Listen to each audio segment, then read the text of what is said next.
Another episode of the Fantasy Fellow Show for you guys here. We're going over the Week 9 fantasy preview.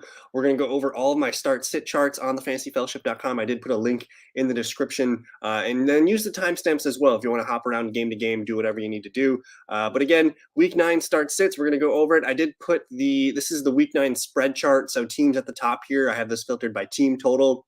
Teams that are at the top are going to score more points. Teams at the bottom going to score less points. So if you're looking for streaming defenses this week, I'm sure Philadelphia's already owned, but the Chiefs, the Patriots, there's Buffalo, there's Cincinnati, Minnesota, Tampa Bay, Miami. All these teams have good opportunities to be started on defense. So let's get right into it, though. We have the Thursday night football game. I don't know why this game's on Thursday night football. The Philadelphia Eagles, they're 14-point favorites at Houston. Not sure why they put this on Thursday night for Week 9, but here we are. On the Eagles side, start everybody. You're starting Jalen Hurts, you're starting Miles Sanders, you're starting A.J. Brown, Devonta Smith, and Dallas Goedert. The matchup of the day, though, is going to be Miles Sanders. We do know that the Houston Texans allowed the most rushing points in the league here. They're 32nd. They've allowed over 1,100 rushing yards, 10 touchdowns, a ton of receptions and numbers here. Basically 33.94 points per game to the running back position. So it is a ton of points and opportunity from Miles Sanders in this one. So he's a must start. Try and get him in your lineups if you can. Again, start that Eagles defense. Scott, Gainwell, Quez Watkins, these guys are probably just going to be garbage time guys, maybe in the fourth quarter. On the Texans side, I don't think we should be starting Davis Mills in a Superflex league. They've already ruled out Nico Collins, so he's not going to play. I'll change that to out. And then Brandon Cooks, man, he seems pretty disappointed that he wasn't traded at the deadline. He has missed practice Tuesday and Wednesday for personal reasons. He's listed as questionable for tomorrow. So if he doesn't play, it's going to be a danger game for the Texans. I still think you're going to use Dameon Pierce as a running back too. He came through last week against the Titans in a really bad game script. I mean, they were down 17-3 for most of that game, and he still found a way to get a touchdown at the garbage time. So he's getting used in the passing game, and he's getting the carries. Start him on volume. But limit your expectations this week. If Brandon Cooks plays, it's a tough matchup against the Eagles. The Eagles, one of the better teams against wide receivers. Here they rank 9th, basically 30 points per game to the wide receiver position. So not the best matchup for Cooks. Again, he's frustrated. I don't know if he's a must start this week. I would be open to leaving him on the bench. And then you got Davis Mills, Rex Burkhead, Nico Collins, O.J. Howard on the bench. It's all Eagles in this one. Just start your Eagles. I'm going to pick the Eagles to win this game. Let's look at the Sunday early games. You have the Chargers at the Atlanta Falcons. We got some bad news today on Keenan Allen. He is going to be listed as doubtful for me. He did not practice on Wednesday. He has the hamstring injury that apparently, he played before the bye week and he re-aggravated it in that game. And during the bye week, apparently he made it worse during his workouts. Not a good look. Now they're going to be without Mike Williams. They're going to be probably without Keenan Allen this week. So Justin Herbert, it's a great matchup. Atlanta Falcons give up the most points to the wide receiver position. So it was such a good matchup here. The Falcons also give up a lot of quarterback points here. So it's still start Justin Herbert, start Austin Eckler. You're starting Gerald Everett. I think Josh Palmer deserves to be a wide receiver 3 flex. I'm probably going to move him up here now. And then assuming Keenan Allen's out, DeAndre Carter could be a wide receiver 3 flex option if you need it. But again, lean into Everett, lean into Eckler. You're starting Eckler for sure. But then consider Josh Palmer. He should be picked up in rosters by now. Maybe start the Chargers defense. I don't know if I love it. Falcons offense, it should be interesting. But then leave these other guys here on the bench. On the Falcons side, the Chargers give up a lot of points to the running back. You see they rank here 23rd in total points per game, and the one spot that they're really bad against is the running back position. And it sounds like Cordero Patterson, he was activated today. He might play in this one. So with that in mind, I think if Patterson plays, I'm going to get him in my lineup.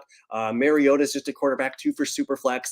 Go ahead and start Kyle Pitts. I know he's starting to enter our good graces for tight end 1. And then maybe Drake London. He hasn't been very trustworthy of late, so he's kind of on the fence. He's probably more of a bench guy for me. Don't start that Falcons defense. Algier, Caleb Huntley, these guys had a nice run while CPAT was out, but now that he's back, I don't trust them at all. Olamide and Demir Bird will leave those guys on the bench. Tough blow for the Chargers with their receivers. I think they can win it. It's in Atlanta. I'm going to lean Chargers here just because Eckler and Herbert are so good, and we'll see what happens if they can force some turnovers. But it's a tough situation for the Chargers receivers right now. Let's move on to the Miami Dolphins at the Chicago Bears. Let's look at this one real quick up here. The Miami Dolphins picked to win. 45 total implied in this one. Dolphins 25, basically the Bears 20. So with that being said, on the Dolphin side, you're starting Tua, you're starting Tyreek, you're starting Jalen Waddle. Those guys are must starts. Raheem Mostert, pretty good running back 2 this week. And then with Chase Edmonds out of the picture, I have to add Jeff Wilson Jr. to the bench here. We're not going to start Jeff Wilson. We're going to monitor his usage. Keep in mind, Mike McDaniel, former 49ers coach, they got Raheem Mostert. They got Jeff Wilson. These guys know the system. So I think Wilson could be a guy that's worth holding on to in 12-man leagues.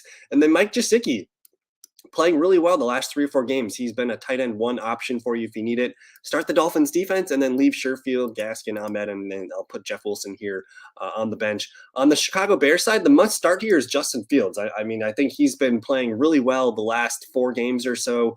You look at what the Dolphins allow. They're green against quarterbacks, so they allow a handful of quarterback points, also tight end points, a little bit receivers, and some running backs. So Fields is a must start. If you're hurting with the tight end situation this week, maybe Cole Kmet could be your guy. He had a touchdown last week. I think the pecking order for the running backs, to me, it's Khalil Herbert and then David Montgomery. I'd rather start Khalil Herbert at this point. He looks better with his touches, and he's getting more and more work. He gets some of the red zone work as well. But both guys can be RB2 flexes, and then maybe Darnell Mooney can be a wide receiver 3 flex. Again, we expect the Dolphins to put up points. Maybe that means a little bit more passing for the Bears in this one. Say no to the Bears defense. We'll watch Chase Claypool from our bench. I don't think it's a good decision to start him in your fantasy lineups, and I really don't know if we're going to want to start him at any point the rest of the way. Pettis, Velus Jones, N'Keal Harry, all these guys get downgraded with Chase Claypool's presence. So interesting here. The Bears offense starting to come alive here. I'd like the move for Chase Claypool. We'll see if this can help them put some more points on the board, but I'm going to go with the Dolphins on the road here. Let's look at the Carolina Panthers and the Cincinnati Bengals. PJ Walker with the massive throw at the end of regulation last week to send it to overtime. He's a quarterback 2 for Superflex leagues. And then Deonta Foreman, oh my goodness, 3 touchdowns, massive game, 118 yards on the ground. He's a running back 2 until further notice. And I know Chuba Hubbard is probably going to play this week. He's listed as questionable. He got a practice in today with his ankle injury. I still think they're going to lean on Deonta Foreman. He's probably going to get the ball 15 times. And then maybe they mix Chuba in other situations. But start Foreman, start DJ Moore. He's the guy again for PJ Walker. And then really nobody else in this offense should be trustworthy. Don't start the Panthers defense unless you're desperate.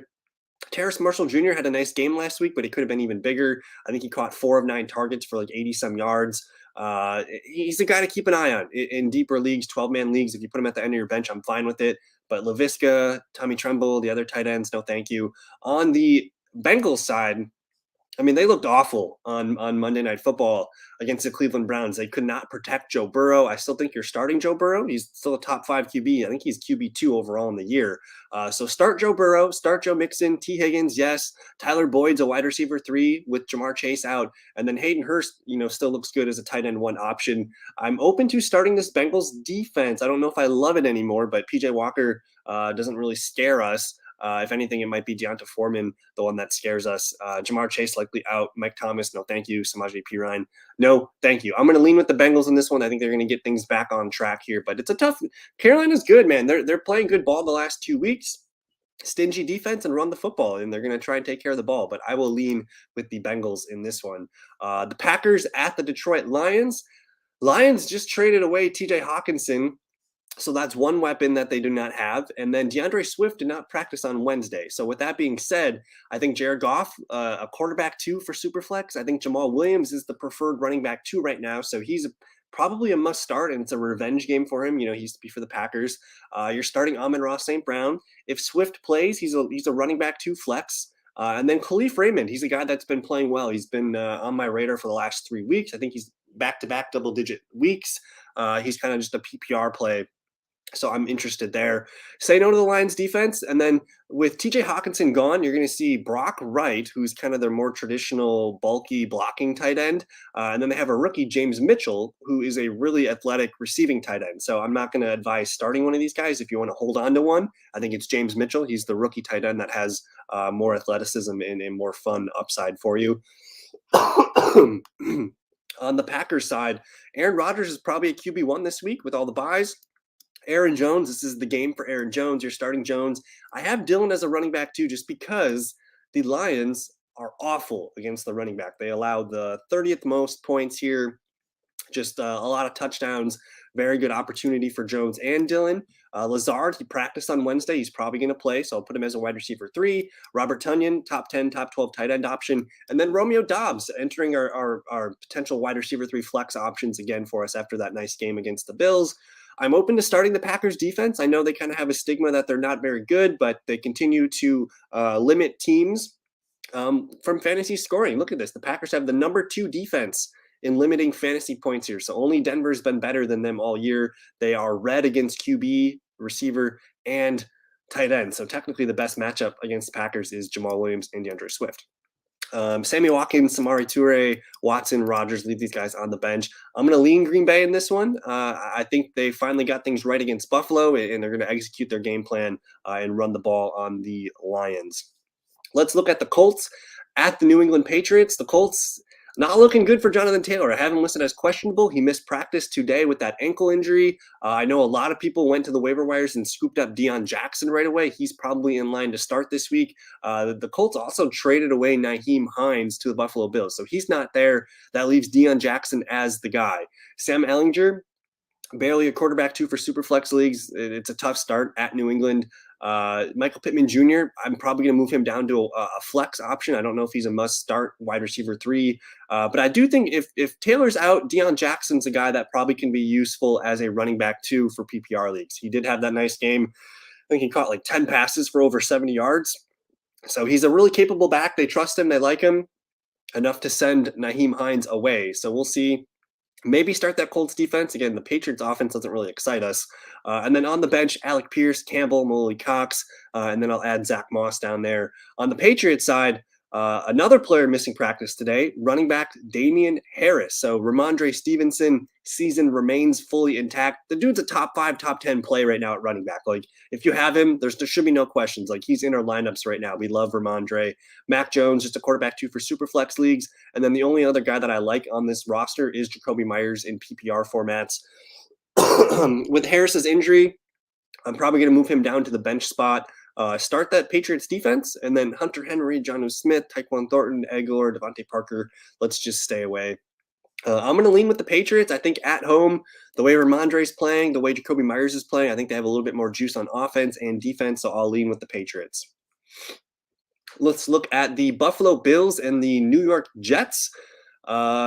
Start your Bills. Josh Allen, top 5 QB. Devin Singletary, really good-looking running back 2 this week. You're starting Diggs. Continue to start Gabe Davis. I know he kind of had a dud last week, but just leave him in your lineup because you don't want to miss the boom weeks.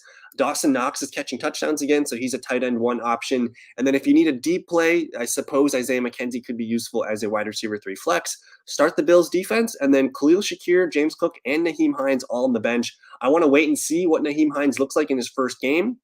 I think they're going to have select packages in place for him to go out and execute, but I just don't know how much he's going to get on the field his first game with the team. So we'll wait and see with Nyheim Hines. I think he can be a low-end RB2 going forward. They're going to run the ball with Singletary, and they're going to throw the ball to Hines. So if Hines is available, scoop him up. On the Bills side, I mean, Zach Wilson, if you need him as a QB2 superflex, that's fine. I don't love it. Tyler Conklin's probably the best play from the Jets. He's starting to come around again as their tight end 1.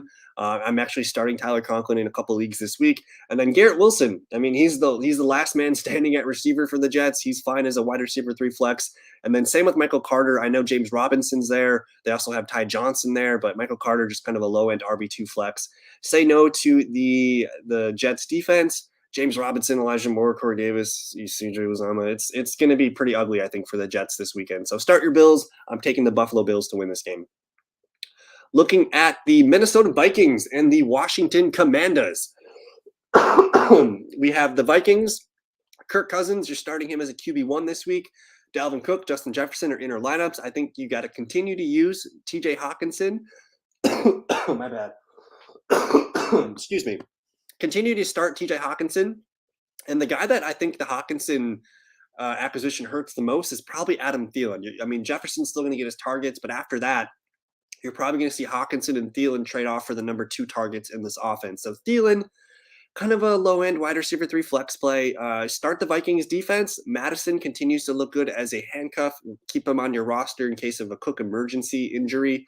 And then Johnny Muntz there, KJ Osborne, guys on the bench. On the commander side, Taylor Heineke. I suppose if you need a quarterback too for superflex leagues, he can be of use. Gibson is the running back that I would prefer to start. If I had to start one guy for the Commanders, it is Gibson. I believe J.D. McKissic missed practice today with a neck injury, so he's probably not going to play. So that might mean more Gibson, more Brian Robinson.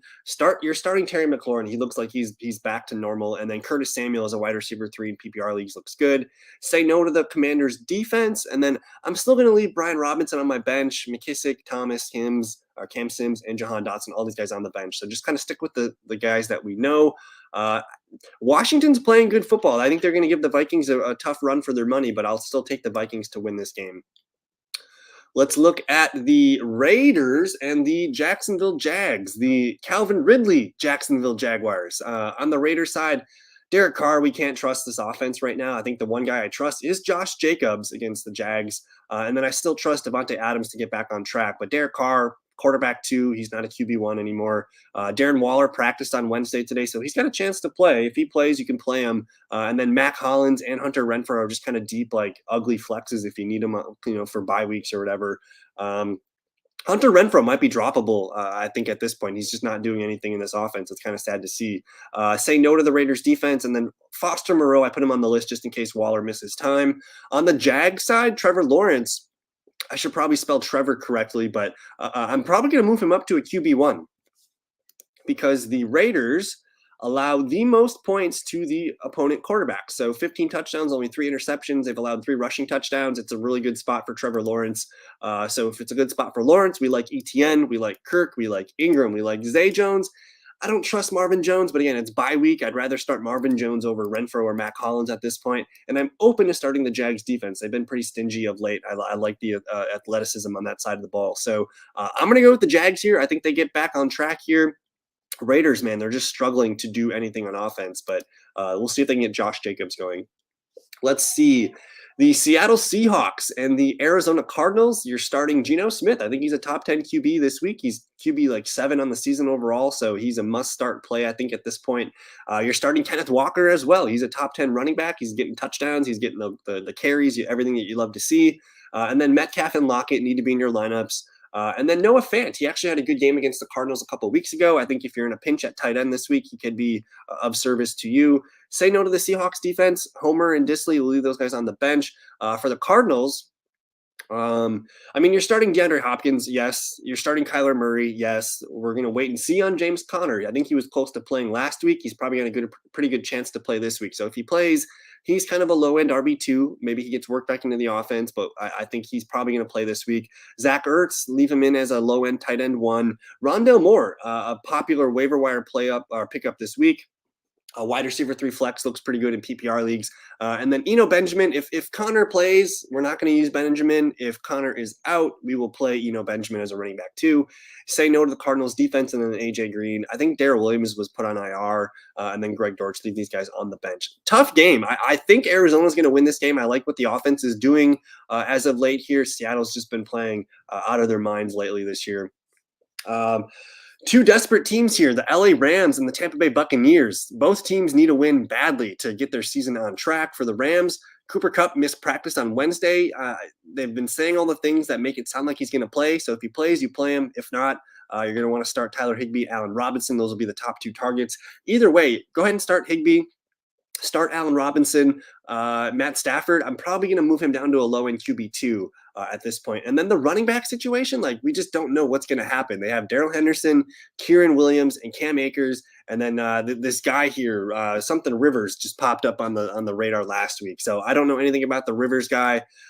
Do not start a Rams running back until further notice. They've been kind of saying and hinting that Kieran Williams is pretty good and they want to get him involved in the offense. So if there's one running back to hold here, I think he's the guy. Wait and see what happens. Do not start a Rams running back this week, though.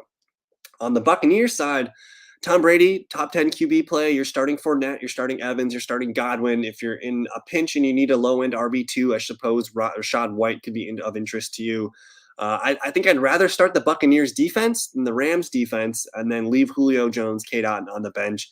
It's an ugly game. Like both teams, they're just not playing well on offense. So start the studs in this one. Keep it simple, and then we'll see, man. We'll see which team can kind of get their season back on track. I'm gonna choose Tampa Bay. It's a home game for Tampa Bay. They need something good. Let's look at the Sunday night football game, the Tennessee Titans at the Kansas City Chiefs. The Chiefs, the only must starts are Mahomes and Travis Kelce. I think Juju, though, the last 2 weeks before the bye, he's finally gotten cooking. 2 touchdowns in the last 2 games for Juju. So he's more of a wide receiver 3. I might even move him up a little bit. The running backs, we do not trust. Clyde Edwards-Helaire, McKinnon, Isaiah Pacheco. If I had to rank them in terms of startability, I'm going to leave them as I have here. So Edwards-Helaire can be a low-end RB2. McKinnon, desperation PPR running back 2 flex play. Start the Chiefs defense. Keep Pacheco on the end of your bench in 12-man leagues, just in case he comes out of the bye and gets more work. MVS, Mecole Hardman, I don't know if I trust these guys, but they could be a flex play if you need it. And then Kadarius Toney. I have to add Kadarius Toney to this list, but it's Kelce, Mahomes, and a bunch of flexes at this point here. So let me know if you have Chiefs questions. I'm sorry if I was kind of vague on it. And then for the Titans, it's pretty simple. Ryan Tannehill, only in Superflex leagues. Derrick Henry, yes. Everything else, no. Say no to the Titans defense. Robert Woods, Hilliard, Westbrook, Ikina, and Austin Hooper. I will say this too. If you guys check your waiver wires, check your free agent list, is Treylon Burks there? Grab him. He's going to probably play next week. He's going to be back from IR, I hope, next week, and he might help their offense get back on track. I'm going to go with the Chiefs in that one. I don't think it's going to be close. Monday Night Football, the Baltimore Ravens and the New Orleans Saints. Baltimore, we're waiting to see the health of Mark Andrews. He's listed as questionable. I don't know if he plays. They have a bye week next week. They might just let him heal up for 2 weeks and get that shoulder and the knee right. So if you have Mark Andrews, you should have Isaiah Likely on your bench just in case. But for Baltimore, you're starting Lamar Jackson no matter what. If Mark plays, you play him. If Mark does not play, you play Isaiah Likely at the tight end spot. For running back, you can start Kenyon Drake. I think he's a fine running back 2 option this week with all the bye weeks, but it's a tough matchup against the Saints. Devin Duvernay, a wide receiver 3 flex option. I'm open to starting that Ravens defense. I don't love it. I'm actually going to probably change that to maybe instead of start. And then Robinson, Bateman, Hill, Gus Edwards, I'm not inspired to play any of these guys. On the Saints side, the Ravens defense, man, they got some new pieces from the trade deadline, but they give up a lot of fantasy points, particularly to the quarterbacks and the wide receivers. So you're starting Andy Dalton as a super flex QB2, and you're starting Chris Olave. Of course, you're starting Alvin Kamara.